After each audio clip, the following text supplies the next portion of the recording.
Eu quero cumprimentar todos com a paz do Senhor Jesus e dizer que Deus sempre está disposto a nos dar uma nova chance. Diga isso para quem está do seu lado. Diga: Deus está sempre disposto a nos dar uma nova chance. Amém. Abra sua Bíblia comigo. Já vou até mudar os planos aqui.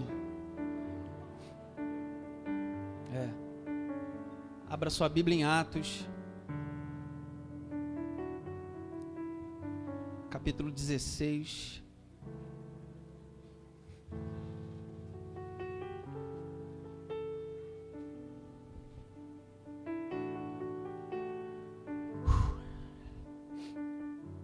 Aleluia. Capítulo 16, versículo 23. Atos 16, 23. Nós vamos deixar para louvar no final, para ministrar no final, que a hora também já foi. Todos encontraram? Amém? Diz assim a palavra de Deus: E, havendo-lhes dado muito açoite, os lançaram na prisão, mandando o carcereiro que os guardasse com segurança, o qual, tendo recebido tal ordem, os lançou no cárcere interior e lhes segurou os pés no tronco, perto da... Paulo e Silas oraram e cantavam hinos a Deus, e os outros presos os escutavam. Tome seu assento em nome de Jesus. Parece que Filipe sabia que Deus já tinha colocado no meu coração. Isso não é o acaso, isso é o Espírito Santo de Deus que se faz presente na casa. Quantos sentem Ele aqui essa noite? Eu não tenho dúvida de que essa noite foi uma noite separada por Deus, porque eu estava com o meu coração bem duvidoso acerca dessa palavra que Deus tinha me dado. E aí até nos últimos 48 do segundo tempo, né, Deus dá essa confirmação maravilhosa de que é essa palavra que Deus tem para nós essa noite. Amém? Essa palavra é um texto que eu escuto desde a minha infância. Os louvores, eles são muitas das vezes compostos, né, através desse livro, desse versículo, desse fato. Mas a verdade é que hoje foi um dia que Deus escolheu para nos trazer à memória este fato, este acontecimento, porque Deus quer nos dar algumas lições acerca dessa história vivida por Paulo e Silas. E não foi à toa que o Filipe estava expressando aqui a sua alegria, a sua gratidão a Deus, e enquanto ele falava eu me lembrei de tantas vezes que ele foi usado por Deus para que eu também não desistisse. E é uma coisa tão forte, porque o Felipe, a gente se conheceu na escola, né? Então a nossa proximidade chega a ser um negócio que transcende até irmãos. Eu falo muito mais com ele do que os meus irmãos de sangue. Então é um negócio de Deus mesmo. Quantas vezes ele me ligava quando ele estava na Marinha? É uma retrô aqui que está acontecendo, né? Uma retrô. Às vezes ele estava lá na Marinha e me ligava: Marco, como é que você está aí, rapaz? Eu falava: Felipe, eu estou só o sangue de Jesus. E ele brigava comigo, falava: rapaz, você não para não, que senão eu vou sair daqui, eu vou te bater. E, sabe, me deu muitos puxões de orelha. Então a gente tem uma amizade, graças a Deus, assim, muito abençoadora. Mas foi uma pessoa que Deus levantou também para dizer: vamos que eu estou junto contigo. E graças a Deus, por onde a gente tem passado ministrando louvor, adorando a Deus, Deus tem se feito presente. Amém? Amém. E esse texto, irmãos, como você já conhece, Paulo e Silas estavam na cidade para pregar o evangelho. E a história vai dizer que eles observaram uma mulher que estava dando testemunho acerca de Paulo e Silas. E durante muitos dias, como diz a Bíblia, Paulo começa a perceber naquela mulher um espírito de adivinhação. Todos nós conhecemos. E imediatamente Paulo ministra sobre ela, expulsa aquele demônio de adivinhação.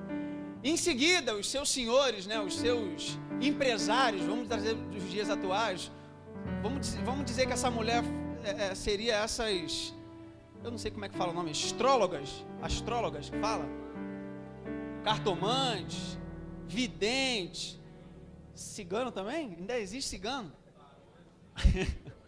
Eu me lembro que aqui na Alcântara ficava um monte, né, quando eu era mais garoto, agora não fica mais. Digamos que ela fosse essa figura dessa mulher, e por trás tivessem ali os seus empresários, e Paulo, ou seja, o servo de Deus, trouxe um prejuízo muito grande, porque ela acarretava, né, dava alguma rentabilidade para aqueles seus senhores. Então, obedecendo a voz de Deus, Paulo e Silas acabaram, como nós acabamos de ler, sendo presos por obedecer a voz de Deus, por atender o chamado de Deus. E de repente, se fosse um de nós nos dias atuais, nós falaríamos: por que eu não deixei aquele demônio no corpo daquela mulher? Né? Porque pelo menos eu não estaria aqui preso. Mas mais vale cumprir a vontade de Deus, o chamado de Deus, porque sofrer por Cristo, como muitos dizem que estão às vezes sofrendo, tem gente que sofre pelo evangelho, pela religiosidade, pela religião, e não por Deus, não por amor a Deus. Sofrer pela religião é totalmente diferente do sofrer por Cristo, porque vai muito além do dirigir um conjunto, do participar de um grupo evangélico, do que participar de uma igreja, do que participar de uma reunião. Até ser pastor, é verdade. Vai muito além. Na verdade, a sociedade hoje, ela prefere olhar para si e depois entregar algo. Se Paulo olhasse para ele naquele momento, ele não expulsaria. Quantas das vezes nós vemos pessoas que precisam ser ministradas em orações para que sejam expulsos de repente um espírito maligno naquela pessoa e não o fazemos? Quantas vezes as pessoas sofrendo do nosso lado e a gente olha e fala: nossa, que sofrimento, mas o amor de Deus que você diz sentir, ele não aflora. E aí Paulo e Silas vai nos ensinar essa noite que independente da nossa vontade, que independente do que vai acontecer conosco, a vontade de Deus tem que ser a primeira. E nós aprendemos com esse texto exatamente isso, ainda que eu seja preso. E o foco central dessa mensagem essa noite é aonde chega o limite de adorar a Deus, a extremidade de adoração a Deus que você está disposto a alcançar. Você tem níveis que você pode alcançar e ficar lá mesmo, mas existe uma escada em que você pode subir um pouco mais alto. Tem gente que adora a Deus na igreja, sentadinho, calminho, tranquilinho, reclama, diz que o som está alto, diz que hoje o louvor não foi do jeito que tinha que ser, e fica reclamando que o microfone ficou apitando, e a bateria hoje é só o sangue de Jesus, mas de repente o sangue de Jesus é só você. Você já viu aquela pessoa que todo mundo que está em volta dela está errada, mas ela está certa? Eu conheço um monte, você conhece alguém? Rapaz, mas ela tem problema com A, B, C, D, F, G, H, até a Z, e o problema nunca é ela. E ela chega a dizer: eu me afasto porque eu não quero problema. É o tipo de gente que vive reclamando, e é o tipo de gente que vai sempre estar no limite da adoração a Deus. No limite, ela vai sempre cumprir o simples. Você pode ser um crente simples, você pode ser um adorador simples, você pode ser um crente simples, você pode ser um religioso muito simples. Mas se você quiser galgar lugares mais altos, se você quiser uma intimidade com Deus, você vai ter que aprender o que Paulo e Silas fizeram, a extremidade na adoração. Até onde você está disposto a adorar a Deus, independente do que aconteça. Até onde você está disposto a ir. Deus conhece as nossas limitações, mas Ele não vê limites. Entenda isso. Deus conhece as suas limitações, as minhas limitações, mas Deus não vê limites. Tem gente que olha para você e diz: esse aí não vai muito à frente não. Tem gente que às vezes vê você pregando o evangelho, ou vê você falando de Cristo e fala: esse aí vai ser meia água. Você pode até ser limitado, mas Deus não coloca limites sobre você. Às vezes nós mesmos nos limitamos. Isso não é para mim. Eu não vou pregar porque pregar não é para mim. Mas é onde se encaixa a palavra, em que diz que nós devemos pregar o evangelho a toda criatura. Você pode não ter uma intimidade com o microfone na mão para cantar, para pregar, para esboçar uma mensagem, assim como eu não tenho. Eu vou falando aquilo que Deus vai me dando. Mas você pode falar do amor de Deus se você sente Ele, se você consegue compartilhar o amor de Cristo. Tem gente que não consegue compartilhar amor, gente, e toma ceia. Tem gente que não consegue ter afeto e toma Santa Ceia. Tem gente que faz julgamento da pessoa só de olhar, nem abriu a boca, já viu? A pessoa nem abriu a boca, só está ali quietinho. Fala, essa pessoa não valeu, como é que é? Essa pessoa não vale nada, mas a pessoa nem abriu a boca, gente. Você imagina Deus, em toda a sua glória, em toda a sua essência, que conhece a intimidade de todos. Qual seria o julgamento de Deus? Ainda bem que nós seremos julgados pelo Todo-Poderoso. Porque se nós fôssemos julgados pelo nosso irmão que está do nosso lado, nós já estaríamos a 7 palmos debaixo da terra. E ele fala, é isso aí, miserável, morreu cedo. Por incrível que pareça, irmão, tem gente que ri para nós, conversa conosco, mas não tem nenhuma expressão de amor, não tem nenhuma expressão de afetividade. Se você contar um pedacinho do seu problema para ele, vai virar um pedaço do bolo inteiro. Mas voltando para o foco central do que Deus nos deu hoje, o aprendizado que o Espírito Santo de Deus quer nos dar hoje é muito simples. É que, independente da consequência, cumpra o chamado de Deus para a sua vida. Cumpra o chamado primordial, que é levar o amor de Deus. Qual é o meu chamado? Levar o amor de Deus. Deus me chamou para quê? Para levar o amor dEle. Às vezes a gente fica muito preso a ministério, fica muito preso a revelação. Eu queria ter o dom de aleluia. Eu queria ter o dom de um irmão falar lá e eu entender aqui. Irmão, isso gasta tempo. Isso gasta um tempo que às vezes a gente não tem mais, ou não quer ter, ou esse tempo está sendo comido por outras coisas, por outras vontades, por outros princípios. Eu me lembro que nós reuníamos a congregação, os jovens, as crianças, a família, ia todo mundo para o monte fazer um barulho doido. Fazia um barulho, e aquilo deixava a nossa alma quente, e chegava no culto assim, pipocando já. Hoje a gente chega na igreja, irmão, com um fardo pesado, e se a mensagem não for boa, e se o louvor não for bom, você sai aleijado. A igreja hoje, ela tem muito mais a ação de levantar você de novo para você voltar a respirar durante a semana, do que transformar você numa pessoa melhor. A ação da igreja, a ação dos preletores, a ação dos pastores hoje é a percepção da igreja. Uma igreja que chega querendo ver alguma coisa diferente. Eu só vou na igreja se tiver alguma coisa diferente. Se tiver a mesmice, pastor, tchau, eu vou ali, porque ali o negócio tem um negócio. Ali tem funk, ali tem um hip hop. Porque hoje a nossa sociedade quer viver isso. Quer viver momentos. Quer viver falsas alegrias. Quer viver momentos. Só que Deus não proporciona momentos para ninguém. Você já viu aqueles cultos de avivamento?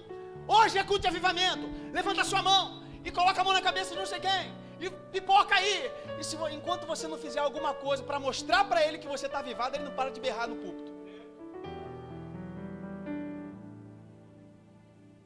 Enquanto a igreja não der uma resposta de avivamento, só que isso não é avivamento. Avivamento é mudança. Repita comigo, avivamento é mudança.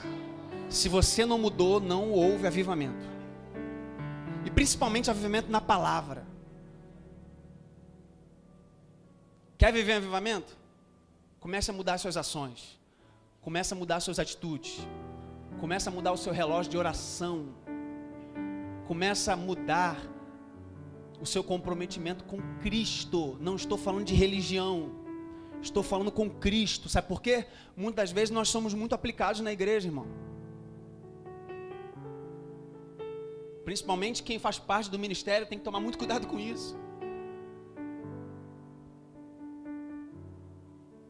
Muito cuidado. Muito cuidado com a parte burocrática da igreja. Eu não sei porque eu estou falando isso, mas estou falando. Muito cuidado com a parte burocrática, porque ela pode apagar o Espírito Santo de Deus. Porque ela pode apagar a chama. A burocracia tem matado crentes e crentes e crentes por aí afora. Tem matado não só crentes, mas tem matado a igreja. Sabe por quê? Porque ela perde o princípio.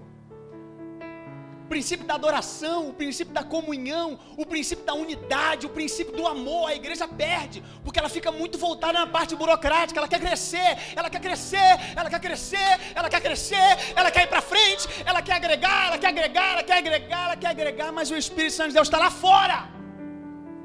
A gente precisa trazer ele de novo para o centro da igreja. E como é que traz Deus para o centro da igreja? Só através da adoração.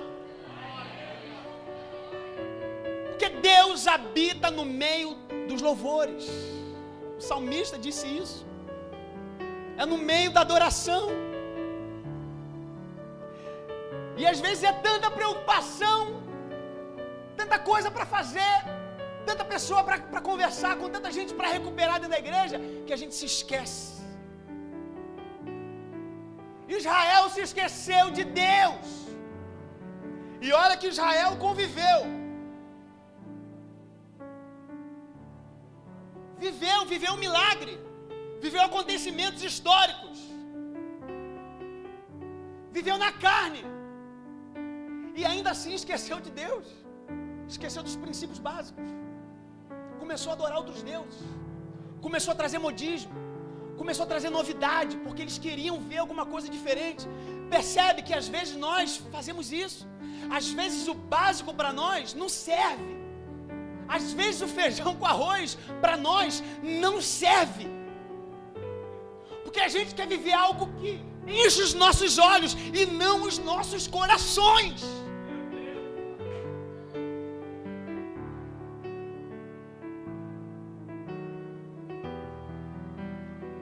Paulo e Silas chegaram ao extremo, porque estavam obedecendo a Deus.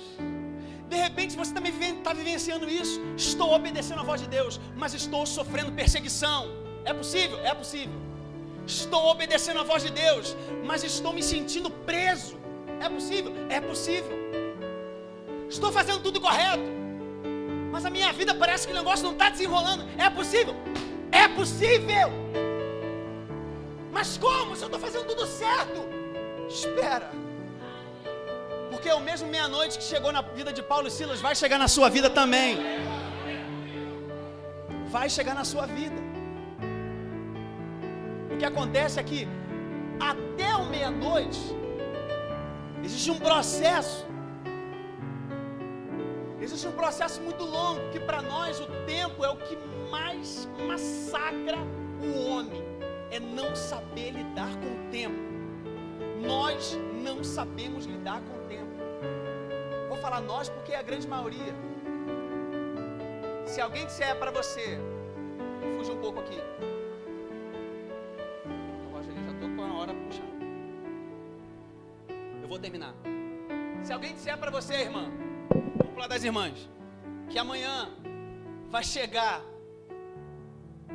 uma Foz Free com 2 portas, aquela de 10 mil reais, e não sei, a Casa de Bahia prometeu entregar para você amanhã. Eu duvido que você estava sentado aí com as unhas que você tem. A ansiedade, o desespero, aquela loucura, aquele desespero, porque nós somos extremamente ansiosos, principalmente quando tem alguma coisa para acontecer, é ou não é verdade? Imagina em relação às coisas de Deus, como nós somos. Senhor, tem que abrir a porta logo, Senhor. Abre amanhã. E aí qualquer expectativa que a gente tem de um pregador, de um preletor, de um evangelista, um profeta, parece que você viu o Aladim. Esfrega 3 vezes que vai sair, vai fazer o revelamento. Mas você percebeu que atualmente nós não estamos mais vivendo esse tempo? Você percebeu que nós não estamos mais vivendo esse tempo? Deus quer falar com você. Eu tenho percebido isso em todos os lugares que eu tenho ido. Nós vivemos um momento de profecia da pesada. Quando eu era garoto, era todo culto pelo menos 3. É ou não é, Pets? Todo culto. Pipocava, ia lá e acabava lá, já emendava, ela falou, meu Deus! E acabava lá e começava aqui na frente, o Senhor, o culto inteiro, só profecia. E hoje o negócio está diferente. O momento hoje é no individual. Deus quer falar com você. E se você não estiver atento para ouvir a voz de Deus, você não vai ouvir. Você não vai ouvir. Até porque os profetas começaram a ficar muito gordos no sentido espiritual. A igreja começou a bajular demais esses homens. Eu presenciei muitas e muitas situações em que a pessoa era tão glamurosa que ele bastava dentro da igreja. A pessoa bastava dentro da igreja. Ele fazia o culto, ele fazia a adoração. O culto podia ser aquele culto morno, mas quando ele chegava, o negócio virava. A pessoa se bastava. Ele era o Deus. E ainda existem essas pessoas nos dias atuais. Ela pega o microfone, ela é o Deus. Ela rege. Ela rege momentos. Escute, ela rege momentos. Irmãos, pelo amor de Deus, não viva momentos. Deus não quer que você fique vivendo esses movimentos malucos. Deus quer que você viva um relacionamento. E adoração, que é o que nós estamos pregando aqui essa noite, é relacionamento. Ou você tem, ou você não tem. Você já viu quando o seu relacionamento está bem com a sua esposa? Oh, é uma maravilha, não é? É uma benção. Acorda de manhã, o café está pronto. A manteiga já está até no pão, não é? O queijo. Mas quando o negócio está ruim, meu irmão, você tem que buscar o pó lá. Você tem que ir lá no mercado buscar. E chega lá, o vento está tão forte que nem tem o pó que a mulher gosta. E o nosso relacionamento com Deus é exatamente assim. Quando está bom, você acorda, você já sente paz. Você já sente aquela força para viver. E eu quero te chamar hoje a essa responsabilidade. Se você não tem vivido isso, meu irmão, melhora o seu relacionamento com Cristo. Porque automaticamente o seu relacionamento com as pessoas também vão melhorar. Porque tem gente que não consegue nem se comunicar direito, irmão, já viu? E hoje a nossa comunicação está bizarra. A sua esposa está na cozinha, você está na sala e não se fala mais verbalmente, é pelo WhatsApp. É pelo Facebook, é pelo chat. É pelo, entendeu? Dentro da mesma casa. A nossa comunicação hoje tende a piorar. E em contrapartida, a nossa comunicação com Deus não pode ser via WhatsApp. Eu não sei se você sabe disso, mas fala aí para quem está do seu lado assim, ó, fala, Deus não tem WhatsApp. Fala, Deus não tem Facebook. Senão a gente vai ficar aqui a noite toda falando, Deus não tem Instagram, Deus não tem Twitter, Deus não tem nada disso, meu irmão. Para falar com Deus é aqui, ó.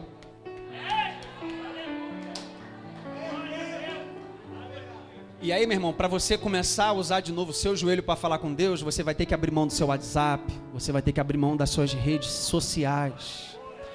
Mas olha, Paulo e Silas preferiram ser presos, mas cumprir a vontade de Deus. De repente hoje, você já está preso, mas sem a presença de Deus.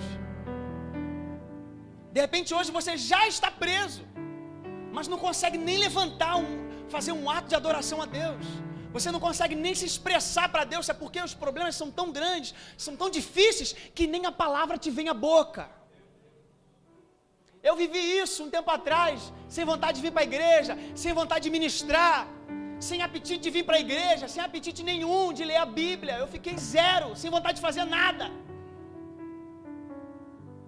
Acontece com todo mundo, acontece. A gente fica desanimado. Porque a nossa vida particular acaba embolando com a vida espiritual e fica tudo assim, ó, fica tudo embolado. Não vai bem com a esposa, não vai bem com os filhos, não vai bem no trabalho, não vai bem na vida financeira, não vai bem no relacionamento com os amigos, não vai bem no relacionamento no trabalho, não vai bem no relacionamento com os parentes. E vai virando uma bola, e que vai crescendo, e Deus vai se distanciando ainda mais. Então, meu irmão, volte para o princípio, que é o quê? Apertar, ajustar, amarrar o seu relacionamento com Deus. Porque automaticamente os outros relacionamentos vão melhorando. Existe uma pessoa que merece muito pouca notoriedade. Ih, rapaz, não vai sair. Notoriedade, muito obrigado. Quase que não sai. Pareceu um gago. Notoriedade aqui essa noite. Não saiu. Então não vai sair. É, isso aí, você já entendeu. Ele não merece. Mas ele é o principal interessado no seu afastamento.